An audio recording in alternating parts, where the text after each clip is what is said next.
ಕರ್ತನಲ್ಲಿ ಪ್ರಿಯರಾದವರೇ, ದೇವರ ಜೀವುಳ್ಳ ವಾಕ್ಯವನ್ನ ಧ್ಯಾನ ಮಾಡಲು ಯೇಸು ಕ್ರಿಸ್ತನ ಅತಿ ಮಧುರವಾದ ನಾಮದಲ್ಲಿ ನಿಮ್ಮೆಲ್ಲರನ್ನು ಪ್ರೀತಿಯಿಂದ ನಾವು ಸ್ವಾಗತಿಸುತ್ತೇವೆ.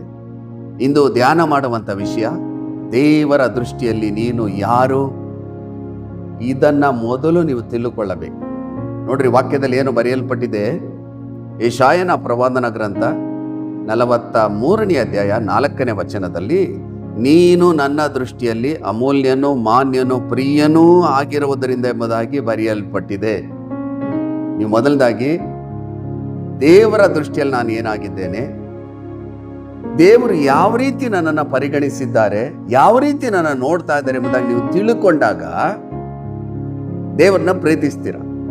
ಇಲ್ಲಿ ದೇವರು ಹೇಳ್ತಾ ಇದ್ದಾರೆ, ನೀನು ನನ್ನ ದೃಷ್ಟಿಯಲ್ಲಿ ಅಮೂಲ್ಯವಾದ ವ್ಯಕ್ತಿ, ನನ್ನ ದೃಷ್ಟಿಯಲ್ಲಿ ನೀನು ಮಾನ್ಯನು, ನನ್ನ ದೃಷ್ಟಿಯಲ್ಲಿ ನೀನು ಪ್ರಿಯನೂ ಆಗಿದ್ದಿ. ದೇವರಿಗೆ ಎಷ್ಟು ಸ್ತೋತ್ರ ಹೇಳ್ಬೇಕು ನೋಡ್ರಿ. ಈ ಲೋಕದಲ್ಲಿ ಯಾರು ಈ ರೀತಿಯಾಗಿ ನಿಮ್ಮನ್ನು ನೋಡ್ತಾರೆ? ಯಾರು ಈ ರೀತಿಯಾಗಿ ನಿಮಗೆ ಹೇಳ್ತಾರೆ? ನೀನು ನನ್ನ ದೃಷ್ಟಿಯಲ್ಲಿ ಅಮೂಲ್ಯನು ಮಾನ್ಯನು ಪ್ರಿಯನು ಎಂಬುದಾಗಿ ಯಾರು ಹೇಳ್ತಾರೆ? ಯಾರು ಹೇಳಲು ಸಾಧ್ಯವಿಲ್ಲ. ಆದರೆ ನಿಮ್ಮನ್ನು ಉಂಟು ಮಾಡಿದ ಸರ್ವಶಕ್ತನಾದ ದೇವರು, ಮಹೋನ್ನತನು, ಸರ್ವಶಕ್ತನು, ನಿಮ್ಮನ್ನ ಅತಿಶಯವಾಗಿ ಪ್ರೀತಿ ಮಾಡುವ ದೇವರು ಹೇಳ್ತಾ ಇದ್ದಾರೆ, ನೀನು ನನ್ನ ದೃಷ್ಟಿಯಲ್ಲಿ ಅಮೂಲ್ಯನು ಮಾನ್ಯನು ಪ್ರಿಯನಾಗಿದ್ದಿ. ಇದನ್ನು ಕೇಳುವಾಗ ಎಷ್ಟು ಸಂತೋಷ ಆಗ್ತದೆ. ಹಾಗಾದ್ರೆ ದೇವರು ಈ ವಾಕ್ಯದ ಮೂಲಕ ನಿಮ್ಮೊಟ್ಟಿಗೆ ಮಾತನಾಡ್ತಿದ್ದಾರೆ. ನನ್ನ ಮಗನೇ, ನನ್ನ ಮಗಳೇ, ನೀನು ನನ್ನ ದೃಷ್ಟಿಯಲ್ಲಿ ಅಮೂಲ್ಯನು ಮಾನ್ಯನು ಪ್ರಿಯನಾಗಿದ್ದಿ. ಹಾಗಾದ್ರೆ ದೇವರು ನಿಮ್ಮನ್ನ ಮರೆಯುವುದಿಲ್ಲ, ಕೈ ಬಿಡುವುದಿಲ್ಲ. ಒಂದು ದಿನವೂ ನಿಮ್ಮನ್ನ ಮರೆಯದೆ ನಿಮ್ಮನ್ನ ಮುನ್ನಡೆಸುವ ದೇವರಾಗಿದ್ದಾನೆ. ಯಾಕಂದ್ರೆ ದೇವರ ದೃಷ್ಟಿಯಲ್ಲಿ ಅಮೂಲ್ಯರು ಮಾನ್ಯರು ಪ್ರಿಯರು ಆಗಿದ್ದೀರಿ. ನೀವಿದನ್ನ ತಿಳಿದುಕೊಂಡಾಗ ನೀವು ಸಂತೋಷ ಪಡ್ತೀರಾ, ದೇವರು ನಂಬ್ತೀರಾ, ದೇವರ ಆಜ್ಞೆಗಳನ್ನ ಕೈಗೊಂಡು ನಡೀತೀರಾ, ದೇವರನ್ನ ಪ್ರೀತಿಸ್ತೀರಾ. ದೇವರೇ, ನೀನು ಯಾವ ರೀತಿಯಲ್ಲಿ ನನ್ನನ್ನು ನೋಡ್ತಾ ಇದ್ದಿ, ನಿನಗೆ ಸ್ತೋತ್ರ ಎಂಬುದಾಗಿ ನೀವು ಹೇಳ್ತೀರಾ. ಅದಕ್ಕಾಗಿಯೇ ದೇವರು ಈ ವಾಕ್ಯದ ಮೂಲಕವಾಗಿ ನಿಮ್ಮೊಟ್ಟಿಗೆ ಮಾತನಾಡ್ತಿದ್ದಾರೆ. ನೋಡ್ರಿ ಪ್ರಿಯರೇ, 1 ಪೇತ್ರ 2ನೇ ಅಧ್ಯಾಯ 9ರಿಂದ 10 ವಚನದಲ್ಲಿ, ನೀವಾದರೂ ನಿಮ್ಮನ್ನು ಕತ್ತಲೆಯೊಳಗಿಂದ ಕರೆದು ತನ್ನ ಆಶ್ಚರ್ಯಕರವಾದ ಬೆಳಕಿನಲ್ಲಿ ಸೇರಿಸಿದಾತನ ಗುಣಾತಿಶಯಗಳನ್ನು ಪ್ರಚಾರ ಮಾಡುವರಾಗುವಂತೆ ದೇವರಾದುಕೊಂಡ ಜನಾಂಗವು, ರಾಜವಂಶಸ್ಥರಾದ ಯಾಜಕರು, ಮೀಸಲಾದ ಜನವು, ದೇವರ ಸ್ವಕೀಯ ಪ್ರಜೆಯೂ ಆಗಿದ್ದೀರಿ. ಮೊದಲು ನೀವು ಪ್ರಜೆ ಆಗಿರಲಿಲ್ಲ, ಈಗ ದೇವರ ಪ್ರಜೆ ಆಗಿದ್ದೀರಿ. ಮೊದಲು ವಾತ್ಸಲ್ಯ ಹೊಂದಿರಲಿಲ್ಲ, ಈಗ ವಾತ್ಸಲ್ಯ ಹೊಂದಿದವರಾಗಿದ್ದೀರಿ ಎಂಬುದಾಗಿ ವಾಕ್ಯದಲ್ಲಿ ನೋಡುತ್ತೇವೆ. ಕರ್ತನಲ್ಲಿ ಪ್ರೀತಿಯುಳ್ಳ ದೇವ ಜನರೇ, ನನ್ನ ಸಹೋದರ, ನನ್ನ ಸಹೋದರಿ, ದೇವರು ನಮ್ಮನ್ನ ಯಾವ ರೀತಿ ನೋಡ್ತಾ ಇದ್ದಾರೆ? ದೇವರು ತನ್ನ ಪರಿಶುದ್ಧವಾದ ರಕ್ತದಿಂದ ನಮ್ಮನ್ನ ತೊಳೆದು ನೀತಿವಂತರಾಗಿ ಮಾಡಿದ್ದಾರೆ. ಇಲ್ಲಿ ವಾಕ್ಯದಲ್ಲಿ ನೋಡ್ತೇವೆ, ದೇವರ ಗುಣಾತಿಶಯಗಳನ್ನು ಪ್ರಚಾರ ಮಾಡುವವರಾಗುವಂತೆ ದೇವರಾದುಕೊಂಡಂತ ಜನಾಂಗವಾಗಿದ್ದೇವೆ. ಮಾತ್ರವಲ್ಲದೆ ರಾಜವಂಶಸ್ಥರಾದ ಯಾಜಕರು, ಮಾತ್ರವಲ್ಲದೆ ಮೀಸಲಾದ ಜನವು, ದೇವರ ಸ್ವಕೀಯ ಪ್ರಜೆಯೂ ಆಗಿದ್ದೀರಿ. ಹಲ್ಲೆಲೂಯಾ.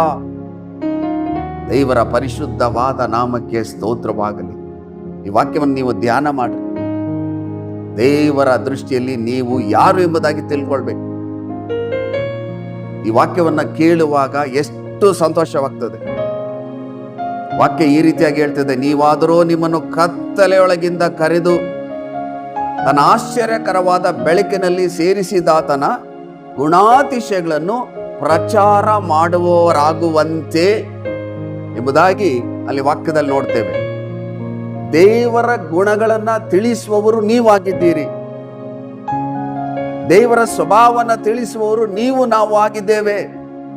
ಮಾತ್ರವಲ್ಲದೆ ದೇವರಾದುಕೊಂಡಂತ ಜನಾಂಗವಾಗಿದ್ದೇವೆ. ಹಲ್ಲೆಲೂಯಾ. ನಮ್ಮ ದೇವರು ರಾಜಾದಿ ರಾಜನು, ಕರ್ತಾದಿ ಕರ್ತನಾಗಿದ್ದಾನೆ.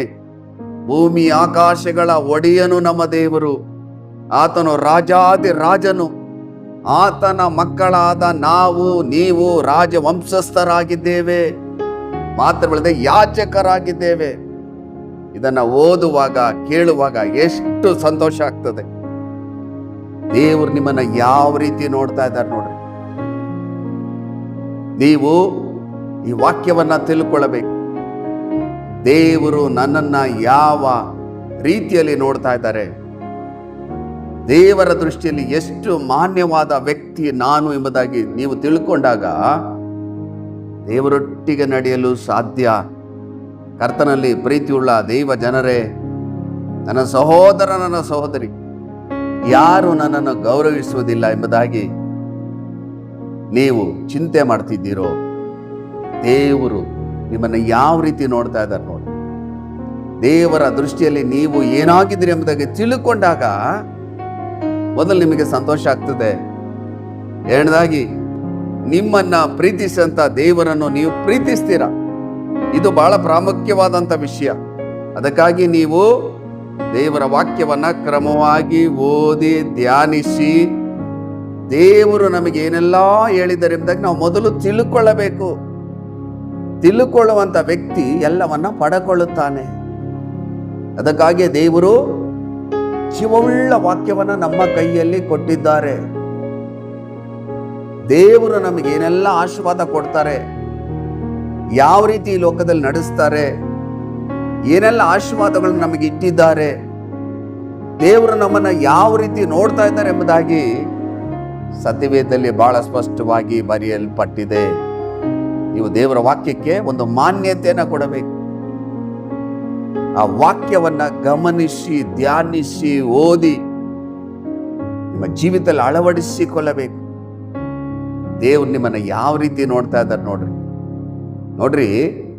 ಯೆಶಾಯನ ಪ್ರವಾದನ ಗ್ರಂಥ 43ನೇ ಅಧ್ಯಾಯ 1-2 ವಚನದಲ್ಲಿ, ಈಗಲಾದರೂ ಯಾಕೋಬ್ ವಂಶವೇ, ಇಸ್ರೇಲ್ ಸಂತಾನವೇ, ನಿನ್ನನ್ನು ಸೃಷ್ಟಿಸಿ ರೂಪಿಸಿದವನಾದ ಯೆಹೋವನೀಗನ್ನುತ್ತಾನೆ, ಭಯಪಡಬೇಡ, ನಾನು ನಿನ್ನನ್ನು ವಿಮೋಚಿಸಿದೆನಲ್ಲ, ನಿನ್ನ ಹೆಸರಿಡಿದು ಕರೆದೆನಲ್ಲ, ನೀನು ನನ್ನವನೇ. ನೀನು ಜಲರಾಶಿಯನ್ನು ಹಾದು ಹೋಗುವಾಗ ನಾನು ನಿನ್ನ ಸಂಗಡ ಇರುವೆನು, ನದಿಗಳನ್ನು ದಾಟುವಾಗ ಅವು ನಿನ್ನನ್ನು ಮುಳುಗಿಸವು, ಉರಿಯಲ್ಲಿ ನಡೆಯುವಾಗ ನೀನು ಕಂದದಿರುವಿ, ಜ್ವಾಲೆಯು ನಿನ್ನನ್ನು ದಹಿಸುವುದು ಎಂಬುದಾಗಿ ಬರೆಯಲ್ಪಟ್ಟಿದೆ.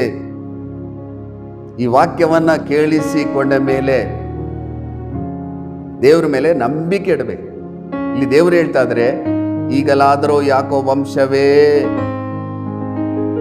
ಇಸ್ರೇಲ್ ಸಂತಾನವೇ, ನಿನ್ನನ್ನು ಸೃಷ್ಟಿಸಿ ರೂಪಿಸಿದವನಾದ ಯೆಹೋವನು ಈಗನ್ನುತ್ತಾನೆ. ದೇವ್ರು ಏನ್ ಹೇಳ್ತಾ ಇದ್ದಾರೆ? ಭಯಪಡಬೇಡ, ನಾನು ನಿನ್ನನ್ನು ವಿಮೋಚಿಸಿದೆನಲ್ಲ, ನಿನ್ನ ಹೆಸರಿಡಿದು ಕರೆದನಲ್ಲ, ನೀನು ನನ್ನವನೇ. ಹಲ್ಲೆಲೂಯಾ.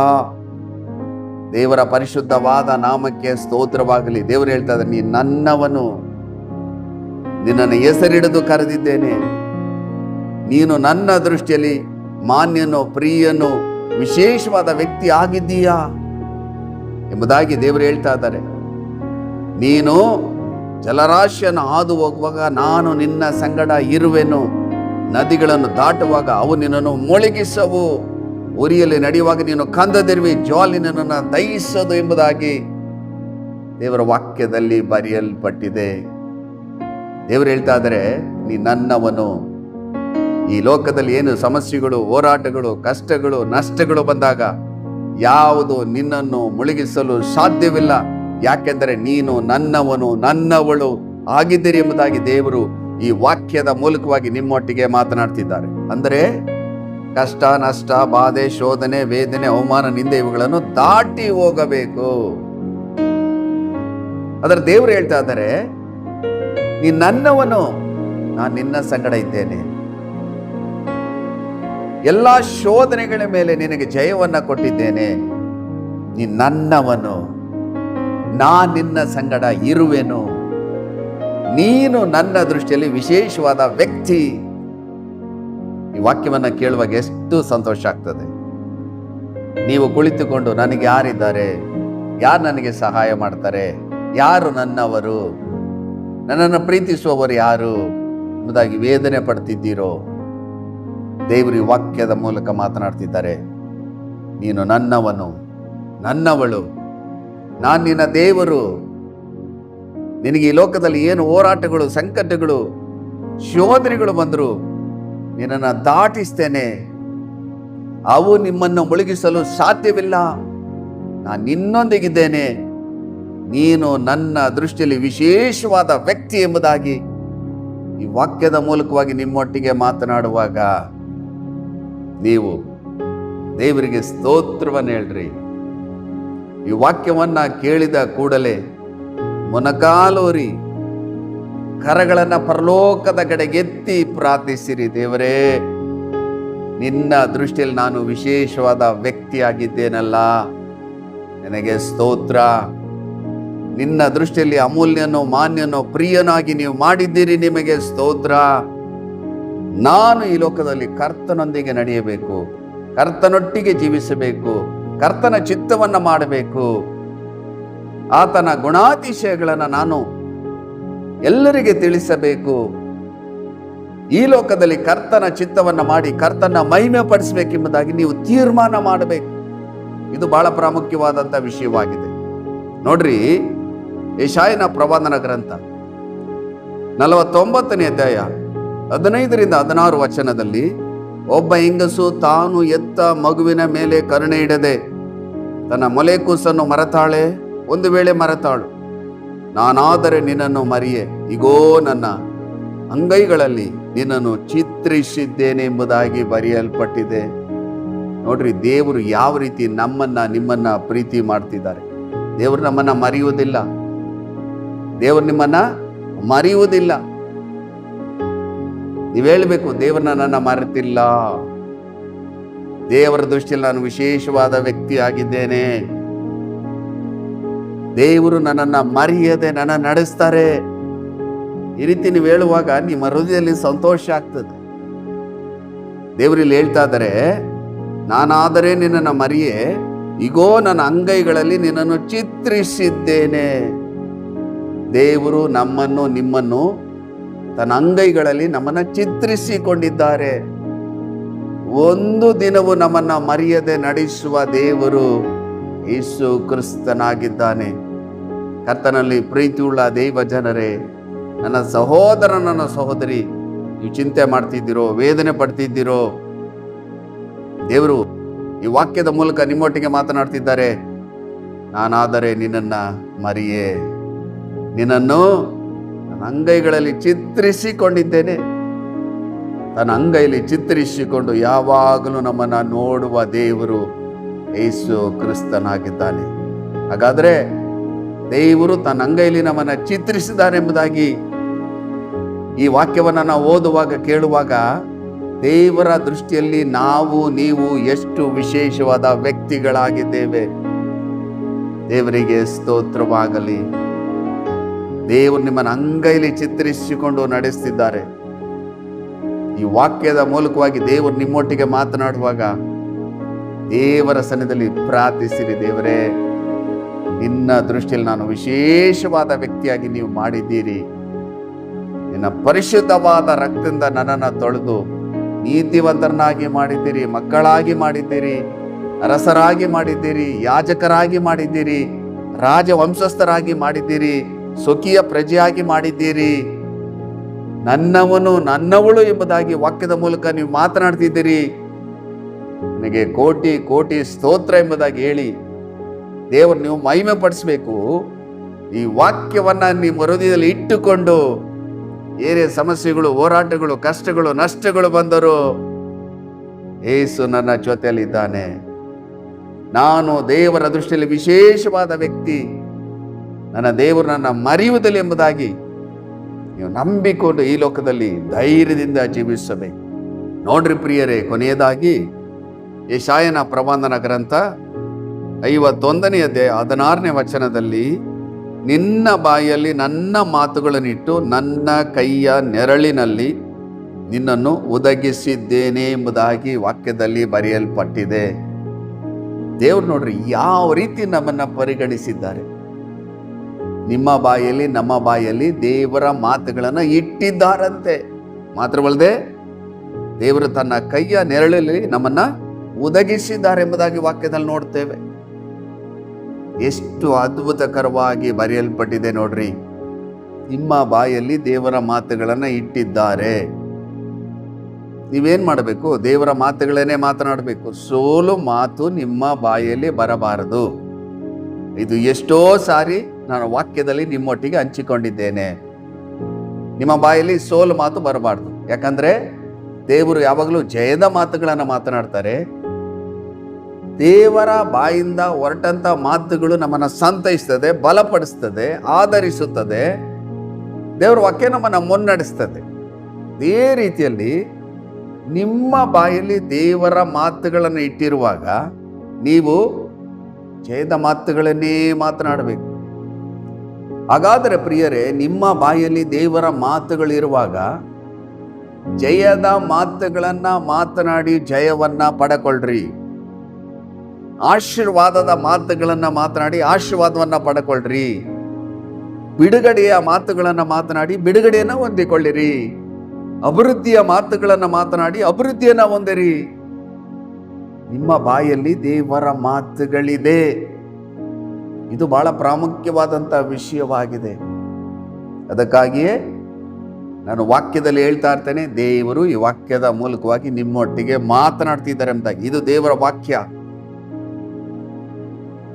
ದೇವರ ವಾಕ್ಯ ನಿಮ್ಮನ್ನು ಬಲಪಡಿಸ್ತದೆ, ಸಂತೈಸ್ತದೆ, ಆಶೀರ್ವದಿಸ್ತದೆ, ಮುನ್ನಡೆಸ್ತದೆ.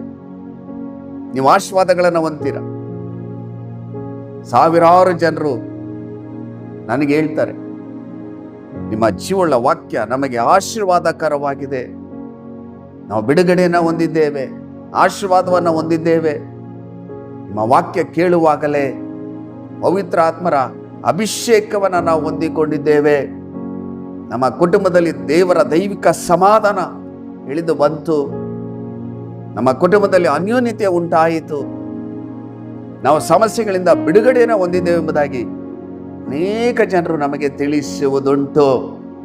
ಹೌದು ಪ್ರಿಯರೇ, ದೇವರ ಜೀವುಳ್ಳ ವಾಕ್ಯದಲ್ಲಿ ಬಲ ಉಂಟು. ಅದು ಕಾರ್ಯ ಸಾಧನೆ ಮಾಡ್ತದೆ. ನಮ್ಮ ಬಾಯಲ್ಲಿ ದೇವರ ಮಾತುಗಳನ್ನು ಇಟ್ಟಿದ್ದಾರೆ. ನಿಮ್ಮ ಬಾಯಲ್ಲಿ ದೇವರ ಮಾತುಗಳು ಉಂಟು. ನೀವು ಮಾತನಾಡುವಾಗ ದೇವರು ಕಾರ್ಯ ಮಾಡ್ತಾರೆ. ವಾಕ್ಯವನ್ನ ಕೇಳಿಸಿಕೊಳ್ಳುತ್ತಿರುವಂತ ನಿಮ್ಮ ಜೀವಿತದಲ್ಲಿ ದೇವರು ಅದ್ಭುತಗಳನ್ನು ಮಾಡ್ತಾರೆ, ಅತಿಶಯಗಳನ್ನು ಮಾಡ್ತಾರೆ. ನಿಮ್ಮ ಸಮಸ್ಯೆಗಳಿಂದ ಬಿಡುಗಡೆಯನ್ನು ದೇವರು ಕೊಡ್ತಾರೆ. ನೀವು ಆಶೀರ್ವಾದವನ್ನ ನೋಡ್ತೀರಿ. ಮಾತ್ರವಲ್ಲದೆ ಪ್ರಿಯರೇ, ನಿಮ್ಮ ಜೀವಿತದ ಮೂಲಕವಾಗಿ ದೇವರನ್ನ ಮಹಿಮೆಪಡಿಸಲು ಸಾಧ್ಯ. ಬನ್ನಿ ಪ್ರಿಯರೇ, ಈ ಜೀವಳ ವಾಕ್ಯ ನಿಮ್ಮ ಜೀವಿತದಲ್ಲಿ 100ರಷ್ಟು ಕಾರ್ಯ ಮಾಡಲಿ. ದೇವರು ತನ್ನ ಚಿತ್ತಂತೆ ನಿಮ್ಮನ್ನು ಹೇರಳವಾಗಿ ಆಶೀರ್ವದಿಸಲಿ ಎಂಬುದಾಗಿ ಪ್ರಾರ್ಥನೆ ಮಾಡೋಣ. ಪ್ರಿಯರೇ,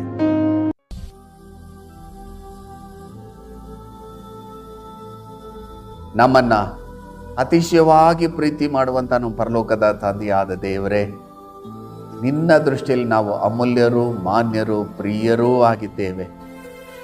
ನಮ್ಮನ್ನ ನೀವು ಆರಿಸಿ ತೆಗೆದುಕೊಂಡಿದ್ದೀವಿ. ಮಾತ್ರವಲ್ಲದೆ ನೀನು ನನ್ನವನೋ ಎಂಬುದಾಗಿ ಹೇಳಿದ್ದೇನೆ. ಮಾತ್ರವಲ್ಲದೆ ನಾನಾದರೂ ನಿನ್ನ ಮರಿಯೇ, ನನ್ನ ಅಂಗೈಗಳಲ್ಲಿ ನಾನು ಚಿತ್ರಿಸಿಕೊಂಡಿದ್ದೇನೆ ಎಂಬುದಾಗಿ ಹೇಳಿದ್ದೇನೆ. ಮಾತ್ರವಲ್ಲದೆ ಸ್ವಾಮಿ, ನಮ್ಮ ಬಾಯಲ್ಲಿ ನಿಮ್ಮ ಮಾತುಗಳನ್ನು ಇಟ್ಟಿದ್ದೇನೆ. ಇವರಿದ್ದನ್ನು ಕೇಳುವಾಗ ಎಷ್ಟು ಸಂತೋಷವಾಗ್ತದೆ. ನಮ್ಮ ಬಾಯಲ್ಲಿ ನಿಮ್ಮ ಮಾತುಗಳಿದೆ ಸ್ವಾಮಿ. ನಿಮ್ಮ ಕೈಯ ನೆರಳಲ್ಲಿ ನಮ್ಮನ್ನು ಒದಗಿಸಿದ್ದೀರಿ ಅಪ್ಪ. ಎಷ್ಟು ಜನರು ನನ್ನೊಟ್ಟಿಗೆ ಸೇರಿ ದೇವರೇ, ಈ ವಾಕ್ಯದ ಮೂಲಕವಾಗಿ ನನ್ನೊಟ್ಟಿಗೆ ನೀವು ಮಾತನಾಡಿದ್ದೀರಿ. ನಿನ್ನ ದೃಷ್ಟಿಯಲ್ಲಿ ನಾನು ವಿಶೇಷವಾದ ವ್ಯಕ್ತಿಯಾಗಿದ್ದೇನೆ. ಇನ್ನು ಮುಂದೆ ಸ್ವಾಮಿ, ನನ್ನಲ್ಲಿ ನಿನ್ನ ಚಿತ್ತ, ಉದ್ದೇಶ, ಸಂಕಲ್ಪ ನೆರವೇರಲಿ ಎಂಬುದಾಗಿ ಎಷ್ಟು ಜನರು ಸಮರ್ಪಣೆ ಮಾಡಿ ಪ್ರಾರ್ಥನೆ ಮಾಡ್ತಿದ್ದರೋ, ಜೀವಿತದಲ್ಲಿ ಜೀವಳ ವಾಕ್ಯ 100ರಷ್ಟು ಕಾರ್ಯ ಮಾಡಲಿ. ನಿನ್ನ ಯೋಜನೆ, ನಿನ್ನ ಚಿತ್ತ, ನಿನ್ನ ಉದ್ದೇಶ, ಸಂಕಲ್ಪಗಳು ನೆರವೇರಲಿ. ಅವರು ನಿನ್ನ ಚಿತ್ತಂತೆ ರೂಪಿಸಿ ಆಶೀರ್ವದಿಸಿ ಈಗಲೇ ಮಾಡಿದ್ದಕ್ಕಾಗಿ ಸ್ತೋತ್ರ, ಸ್ತೋತ್ರ, ಸ್ತೋತ್ರ. ಯೇಸುವಿನ ಮೂಲಕ ಬೇಡಿ ಹೊಂದಿದ್ದೇವೆ ನಮ್ಮ ಜೀವುಳ್ಳ ತಂದೆಯೇ. ಆಮೇನ್, ಆಮೇನ್. ಕರ್ತನಲ್ಲಿ ಪ್ರಿಯರಾದವರೇ, ದೇವರ ಜೀವುಳ್ಳ ವಾಕ್ಯವನ್ನು ಕೇಳಿಸಿಕೊಂಡಿದ್ದೀರಿ. ನೀವು ದೇವರ ದೃಷ್ಟಿಯಲ್ಲಿ ಅಮೂಲ್ಯರು, ಮಾನ್ಯರು, ಪ್ರಿಯರು ಆಗಿದ್ದೀರಿ. ಈ ಲೋಕದಲ್ಲಿ ನೀವು ಭಯಪಡುವಂಥ ಅವಶ್ಯಕತೆ ಇಲ್ಲ, ಚಿಂತೆ ಮಾಡುವಂಥ ಅವಶ್ಯಕತೆ ಇಲ್ಲ. ದೇವರ ದೃಷ್ಟಿಯಲ್ಲಿ ನೀವು ವಿಶೇಷವಾದ ವ್ಯಕ್ತಿ. ದೇವರು ನಿಮ್ಮನ್ನು ಈ ಲೋಕದ ಜೀವಿತವೆಲ್ಲ ಅದ್ಭುತಕರವಾಗಿ ನಡೆಸಲು ಆತನು ಶಕ್ತನಾಗಿದ್ದಾನೆ. ಇನ್ನೊಂದು ಅಮೂಲ್ಯವಾದ ವಾಕ್ಯದೊಟ್ಟಿಗೆ ನಿಮ್ಮನ್ನು ಸಂಧಿಸುವವರೆಗೂ ದೇವರ ಕೃಪೆ, ದೇವರ ಶಾಂತಿ, ದೇವರ ಸಮಾಧಾನ, ಪರಿಶುದ್ಧಾತ್ಮನ ಆಳ್ವಿಕೆ, ಪರಿಶುದ್ಧಾತ್ಮನ ಒಡೆತನ ನಿಮ್ಮೊಂದಿಗಿರಲಿ. ದೇವರು ತನ್ನ ಚಿತ್ತಂತೆ ನಿಮ್ಮನ್ನು ಹೇರಳವಾಗಿ ಆಶೀರ್ವದಿಸಲಿ. God bless you.